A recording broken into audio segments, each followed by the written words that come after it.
एक गांव, एक तन्हा चरवाहा और एक जख्मी भेड़िया। यह कहानी सिर्फ दोस्ती की नहीं, रहमत की है।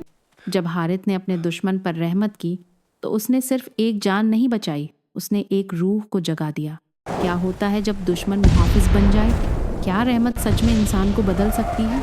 इस इमोशनल इस्लामिक मोरल स्टोरी में देखिए कैसे अल्लाह की रहमत जख्मों की तरफ बहती है और कैसे कभी कभी जिससे हम सबसे ज़्यादा डरते हैं वह सिर्फ एक रहमत का इंतज़ार कर रहा होता है। आखिर तक ज़रूर देखिए, यह कहानी दिल को छू लेगी।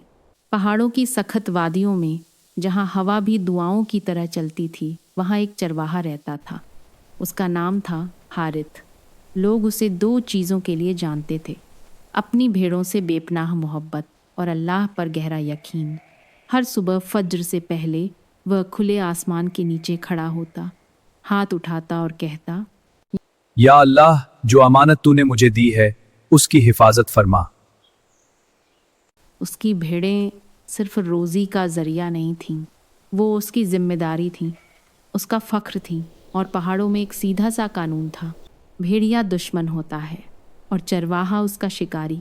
उनके बीच कभी रहमत की गुंजाइश नहीं छोड़ी गई थी। एक शाम जब सूरज लाल रोशनी में डूब रहा था, हारिथ ने एक अजीब सी आवाज़ सुनी। न दहाड़, न चीख, बस एक हल्की सी कराह। वह आवाज़ का पीछा करता हुआ चट्टानों के पास पहुंचा और वहां उसने देखा एक भेड़िया जख्मी हालत में पड़ा था। उसकी टांग बुरी तरह मुड़ी हुई थी, खून उसके रोए पर जम चुका था। उसकी आंखों में गुस्सा नहीं था, सिर्फ दर्द था। हारिथ रुक गया। यह वही मखलूक थी जो कभी भी उसकी भेड़ों पर हमला कर सकती थी, मगर आज वह बेआसरा थी।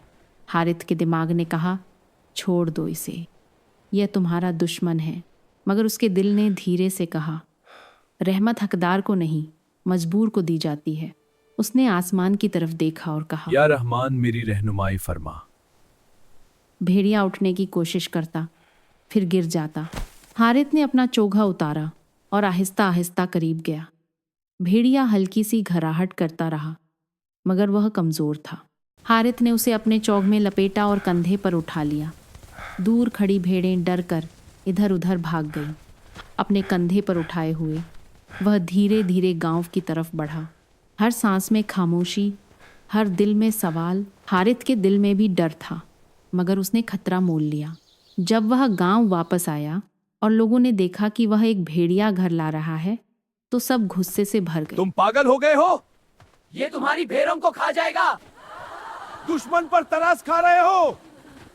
हारिथ ने सुकून से जवाब दिया, जब अल्लाह मेरी गलतियों के बावजूद मुझ पर रहमत करता है तो मैं उसकी मखलूक पर रहमत क्यों ना करूं? गांव वाले खामोश हो गए, मगर उनके दिलों में शक बाकी था। दिन गुजरते गए। हारिथ रोज उसका जख्म साफ करता, पट्टी बांधता, उसे पानी और खाना देता। धीरे धीरे भेड़िए की आंखों का डर कम होने लगा।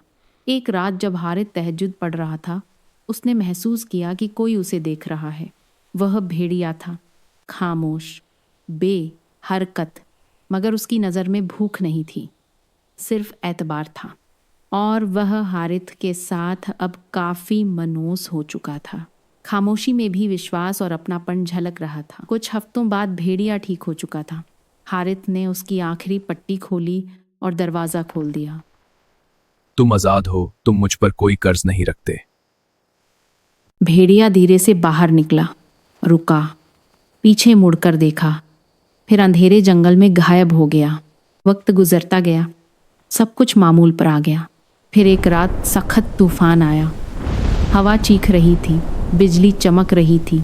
इसी अफरा तफरी में भेड़ों पर हमला हुआ। इस दफ़ा एक पूरा झुंड था, हारिथ अकेला था। उसने लाठी उठाई, मगर वह कमज़ोर था मुकाबले में। तब अचानक एक तेज़ और ज़ोरदार दहाड़ गूंजी। अंधेरे में से वही भेड़िया निकला। वह सीधा हमला करने वाले सरदार पर झपटा। दांतों की टकराहट हुई, घर्राहट गूंजी। तूफान के बीच एक जंग चल रही थी।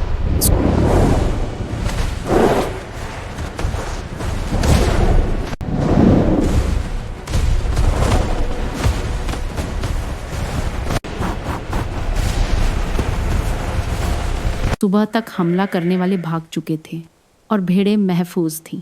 उनके दरमियान खड़ा था वही भेड़िया अब दुश्मन नहीं मुहाफिजा। उस दिन के बाद वह जंगल वापस नहीं गया। वह भेड़ों के इर्द गिर्द घूमता, हिफाजत करता और रात को पहरा देता।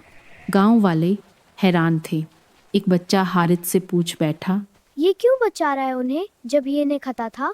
हारित मुस्कुराकर बोला, जब तुम किसी जख्मी मखलूक पर रहमत करते हो तो उसके अंदर छुपी रूह जाग उठती है। फिर उसने कहा, अल्लाह की रहमत हम तक तब आती है जब हम टूट चुके होते हैं, न कि जब हम कामिल होते हैं।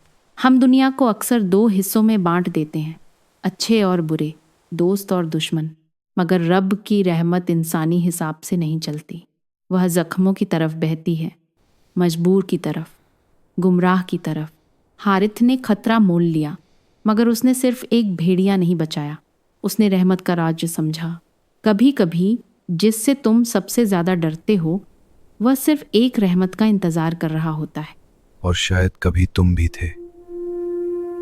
अगर ये कहानी आपके दिल को छू गई हो तो चैनल को सब्सक्राइब ज़रूर करें, क्योंकि कभी कभी रहमत की कहानी सुनना भी एक रहमत होती है।